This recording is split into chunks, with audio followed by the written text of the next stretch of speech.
Hi, you're watching. This is already terrible. So bad. All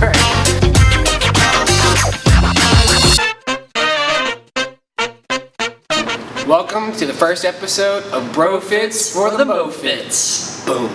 We got it. First try. First try. Terrible. It took like 6 tries. Anyways, alright, so today, guys, we're going to be covering... We gotta introduce ourselves. Oh, dude, I mean, they already know who we are. True. Anybody who's watching it, that is. Yeah. Alright, so I'm Jack Zeller. I'm a CrossFit coach here at CrossFit Adrenaline. Also known as the greatest box on earth. Been featured in many magazines, such as Adrenaline Magazine, The Best of Cartersville, and other things such as that. And then this is my great and wonderful co-host, Austin Rossway. My name is Austin Rossway, also a coach here at CrossFit Adrenaline, greatest box on earth, with Jackson Zeller. What are we covering today, Austin? So today we're going to talk about CrossFit for competition versus a lifestyle. So sport versus everyday life and how it differs. Okay. So I think important things to hit when it comes to that is number one, diet, because nutrition is our foundation.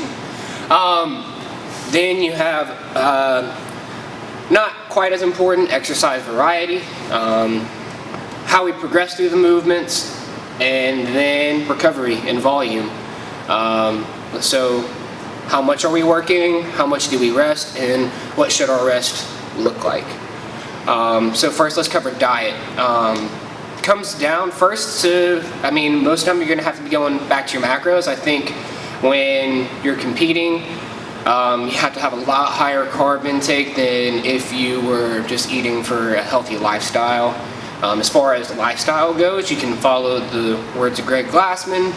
Eat meats, mostly veggies, some fruit, little to no starch, and then no sugar. We'll talk about him on another day. But yeah, so for lifestyle, it's a lot more simple. As far as for competition, I really recommend you getting with some kind of nutrition coach or some kind of nutrition programming like Eat to Perform, Renaissance Periodization, something like that. Sponsor us. Putting that out there. But yeah, something like that can kind of help you and guide you along. A lot of those places will have coaches that you can talk to. Evan, you ruined everything. All right. What did I do? If you want to come say hey to the camera while you're talking, you can go ahead and do that. We'll go ahead and have our first guest appearance. Our first guest. Evan Rose. This is Evan Rose. Hey. He likes to interrupt everything, including you, when you're coaching. Yes, all right. Very true. Yeah. So another thing we want to kind of talk about is like everybody always sees, they always look at, especially like in which one? I think it's Redeemed and Dominant. No, not Redeemed and Dominant. It's the Fittest on Earth, where they go through like all the games athletes' hotel rooms, and they're like sitting there with like boxes of cereal and like all these sweets and stuff, and they're like, well, if they eat that and they're the fittest on earth, then why can't I eat that? So I think that comes down to like they're doing a lot more, and so they need more to focus on calorie intake versus their nutrition. Yeah. So rather than, and that goes back to the eating for health versus kind of eating for performance. We all know, or most of us know, that weight loss comes from a calorie deficit, weight gain comes from a calorie surplus, and basically at the games they spend so much time, and they don't even necessarily eat that way all the time. It's just at the games you'll see them do that, and that's because they don't have the time to sit down and eat these wonderfully prepared meals with all of their macros taken into account. A lot of times they are just eating to get those calories in. Because it's so hard for them, they have to eat those more calorie dense foods, like I think it was Matt Frazier who's eating Reese's Puffs. Yeah. Rich Froning eating boxes and boxes of pizza. and things like that. They're just eating at that point, like Austin was saying, to get those calories in rather than to get them in the best way possible. We can get farther into that, but I think we'd like some feedback from the audience on what exactly you want to hear as far as diet goes, and we can save a whole entire podcast to get into a lot more of that. So comment below. Comment below, somewhere there. Let's go ahead and move on to like exercise variety. So exercise variety. As far as what I mean by that, we mean by that, is that exercise, like when you're in a class, should honestly be more of a variety than what you're going to see if you're looking to compete at your local competitions and stuff like that. If you look at anything like the Invictus programming that they put out, or the comp train programming or stuff like that, you'll see that they repeat a lot. There will be occasional odd stuff thrown in there, but they'll repeat the same skills to get you so efficient at those things, and move well with those, that you're comfortable with those in almost any situation that you get into. Versus with a class, it should be the old style of literally anything, whether it's tire flips, deadlifts, which are similar movements, but they use completely different objects and do recruit some of the different muscles. And power cleans versus like split cleans and things like that. Like strange things should be thrown into regular class if you're looking just to move better every day and to have that true CrossFit experience. Yeah, because I mean, if you know how to move in pretty much any situation, trying to do it, that's what CrossFit's all about, is being able to use your fitness and being functional with it. And the things you do outside the gym aren't always the same. Mm-hmm. They vary, and so that's why it's better to have a variety of movements that you can translate over to outside the gym. Now with like games athletes, now they do get a good variety because they don't know what's going to be thrown at them. Mm-hmm. They don't get as much. They try to focus on their weaknesses and try to strengthen those. But you will see them occasionally doing these odd things that you're like why would I need to do that? And you might not. There's some things that you necessarily might not need to be doing that a games athlete would need to do, because they need to be prepared for everything under the sun. They need to be prepared for the unknown, because there's no telling what Dave Castro might throw at them during that weekend. Mm-hmm. So that goes back to just the simple ways. They're the top 1% of the top 1%. Like they're preparing, and like this is their job. So they have, not only do they not come into the gym for only 2 hours a day, but they have to spend the time to really dive into every corner of the fitness realm. And yeah, so as far as that goes, kind of moving off of that into progression through the movements, which I thought was pretty important, is I think for competitors, although it's important to master everything as you go through, if you're looking to improve your competitive performance and to move up from your scale to your intermediate, from your intermediate to your RX, and then eventually from your RX to your elite, when you're going to things like Wadapalooza, Dubai, and you're looking to do those qualifiers, you're going to need to do those extra movements even if you're not 100% proficient at the movement below it. So for instance, you might not have the best pull-ups, but you do need to be working on butterflies. Not saying that you don't need to have a good pull-up, but you don't need to have 100% mastery of the pull-up before you do butterfly pull-ups, and then essentially from there as well, going from pull-ups to muscle-ups and things like that. Versus if you're in a class setting, I, as a coach, want you to be as proficient as you can be in the first thing before you progress to the next thing. So I shouldn't have you moving on to muscle-ups until we have the kipping pull-up down to a science, because we need to go kipping pull-up, kipping chest-to-bar pull-up, then kipping muscle-up. I think that also comes down to safety, as far as class-wise, is we want you to go through a progression so that you know how to move your body safely. A lot of professional athletes like that, they know how to move their body. They might not be the best at something, but they know what they're doing, and they know if they're doing something wrong, so that they can correct it. Not saying that people in normal classes don't, but they don't have as good of a mastery under that as someone who does this for a living and does this every single day, 8 hours a day. And so that's one of the things is like, we want you to be as safe as possible. We want you to learn how to do these things so that once you master this one movement, you can progress to that next one. Okay? It's freaking hot. I'm honestly surprised that he still even has a shirt on, period. It might. How long have we been going?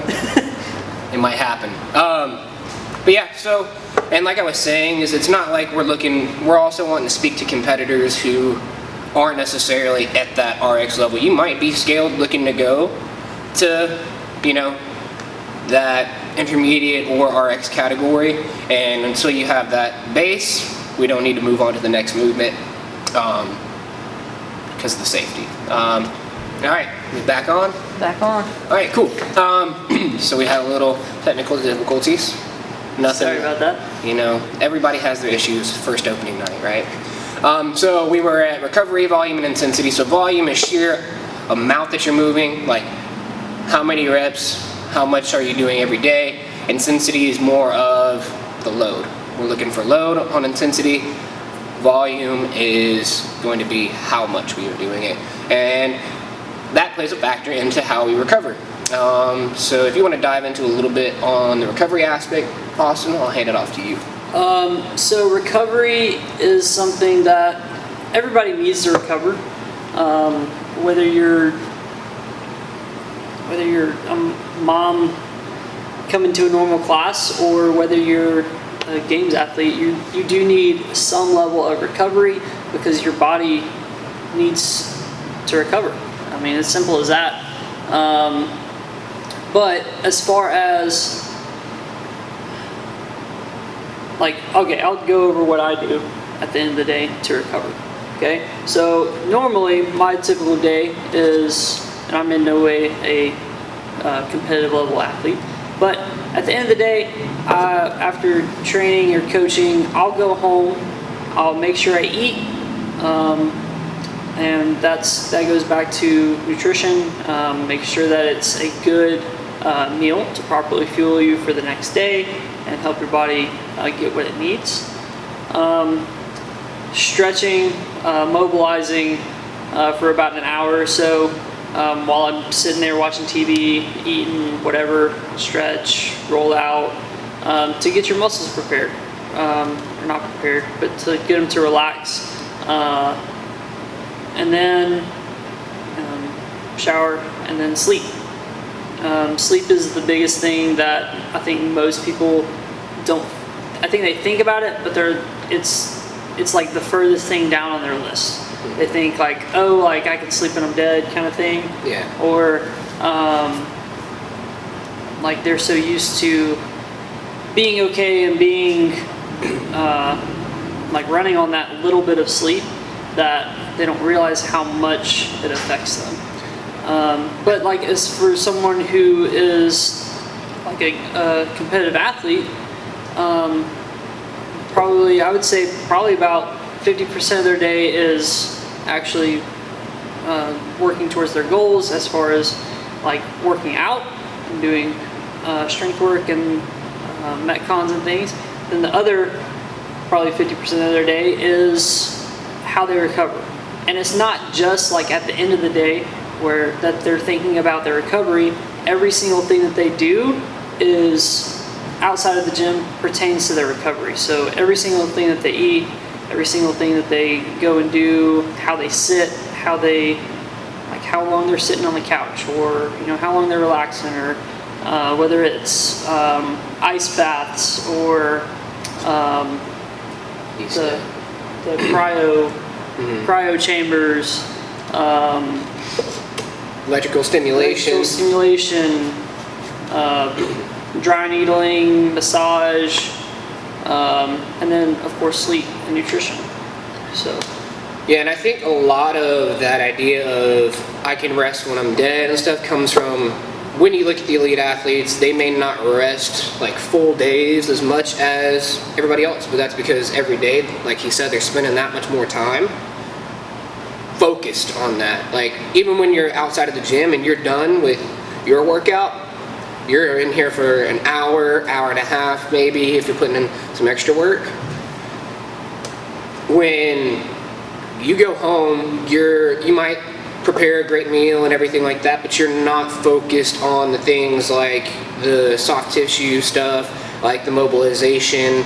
I mean, they do dry needling, all those things, chiropractic care and massage therapy, just to help them recover. And that's a day in and day out thing. Now they're not getting massages every day, but I can guarantee that they're going to see a chiropractor or massage therapist at least once a week, if not more. And as far as like for the average everyday person, you can go with the traditional kind of 3 days on, 1 day off. That might be what's best for you. It's kind of a person-to-person thing, and you really got to try to get in tune with your body and see when you actually feel best and when you perform how you feel you should be performing. Not every day is going to be perfect, but if you are going consistently hard like every day, I can think of one person here in the gym who recently kind of has learned how well he can do when he takes days off, because I think he went a solid like four, maybe 5 months without taking a single day off. And then recently he started taking about a day or so off, full recovery day off every week, and his strength numbers have gone through the roof. Probably one of the strongest guys in here now. But yeah, so me personally, I like taking 1 day completely off every week, and then 1 day active recovery. That's when I feel best. I don't like not moving. I'm one of those people who, like, if I go a day without doing some kind of exercise, whether that's like a 30-minute bike with every 5 minutes you do like 15 ab mat sit-ups or GHD sit-ups or whatever that might be, just something to stay moving, I don't feel as great. But I do make sure that I take 1 day where I'm still eating well and everything like that, but I make sure that I take at least 1 day to let my body, my muscles repair and everything like that. That's my thing, but like I said, that's not necessarily the case for everybody. It's really about how you feel. So let's talk about a little bit more towards that active recovery of like what exactly it is. So like I know recently we've had a few like recovery days that have been pretty awful workouts. Like they've been pretty tough. And I think what people don't understand is recovery, especially like on an active recovery workout, it's not going to be like an easy workout. It's not going to be a fun workout. But what it does is it allows your body to sort of take a break from, especially from like barbells and weights. Most of the time is usually what that, because most of active recovery workouts are going to be more cardio based and more body weight stuff. And because moving a heavy barbell or even moving a light barbell fast, it puts a lot of taxes your central nervous system a lot, and people don't realize that sometimes that's why you feel like drained the next day. Because it's not necessarily that your body is like sore or whatever, or like doesn't feel good, but you like mentally might not be where you need to be to hit a good workout. So sometimes it's better just to go in, like Jack said, and just kind of move through those workouts. You might not necessarily have to do them RX. Like I know that me personally, I have to scale some of those workouts sometimes, and that's okay because it's supposed to be a recovery day. It's not supposed to be something that I'm putting 110% in and trying to PR or whatever. Yeah. So. Yeah, I was going to touch on that. I think a lot of that also has to do with when you go into, like, let's say, I think it was last Thursday. Last Thursday was, I can't remember exactly what all the numbers were for the movements, but it was burpees, double unders, kettlebell swings, and a row. Yeah? Yeah. And it was every minute on the minute. You had 3 different stations. I think it was was, burpees and swings. It was No, it was double unders It was and a swings. 15-calorie row. First minute, second minute was 30 double unders, 10 kettlebell swings. The last minute was 15 burpees. Okay. 10 rounds. Yeah, so it's a good amount of work as far as like the time that you're spending, but it has to do with your pace too. If we say recovery, or your coaches say recovery or whatever, typically means like a conversation pace. Like, yeah, you're still moving. The weight shouldn't be so challenging that you're barely or whatever you're doing shouldn't be so challenging that you can't make it in the time allotted. And typically, like if it's an EMOM like that, you should be finishing up somewhere between 40 and 50 seconds. Enough time to take your time, walk to the next station, and get ready to go. On a recovery workout, that is. And that's what I personally would recommend, is checking your pace as you go through. It's really easy to get caught up, especially in the class setting, and oh, I got to keep up with so-and-so because that's who I normally keep up with in a workout. Or, you know, you're the 20-year-old kid in class and you're like, oh, that 45-year-old man's beating me, I got to look good. Like, those are the things that like I see happen.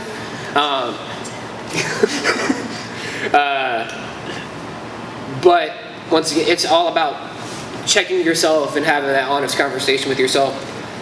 Could I be talking with somebody as I'm doing this? Not saying that you will be holding a conversation, but you should be able to sit there and have a few words with somebody mid-workout and it not be like death to you.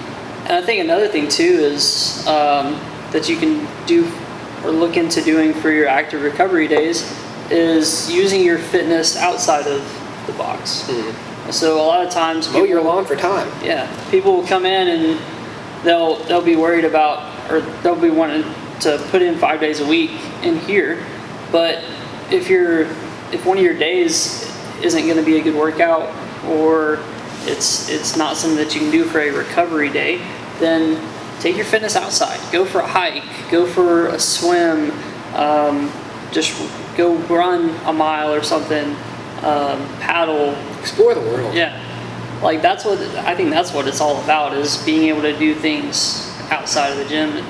That's how CrossFit started, and it's sort of gotten away from that. People want to be better at CrossFit to be better at CrossFit, but you want to be better at life. Like, you want to be able to move when you're 90 the same way you move when you're 20. For most people that's not going to happen, but that should be the goal. Yeah. And I think having a little bit of fun outside the gym will definitely help with that. We're back. More technical difficulties. Don't worry. We might get it fixed eventually. Maybe not. That's for us to know. For you to find out. Yeah, so I think we covered everything. As far as talking about it a little bit, if you guys want us to dive into anything a little bit more, comment below. Tell us in person if you see us in person, if you're from the box, if you're somebody watching this from outside the gym and you don't have that luxury of seeing our beautiful faces every day. share it with your friends. Yep. Let us know if you have any questions, comments, or concerns about anything that we talked about. We're always open for criticism, obviously, but just don't tear us apart because I might cry. But yeah, anything that we can do to add to the experience of the podcast, we'd love to hear about. Other than that, you guys have a great day. This was BroFits for the Mofits. Boom. Killed that last part.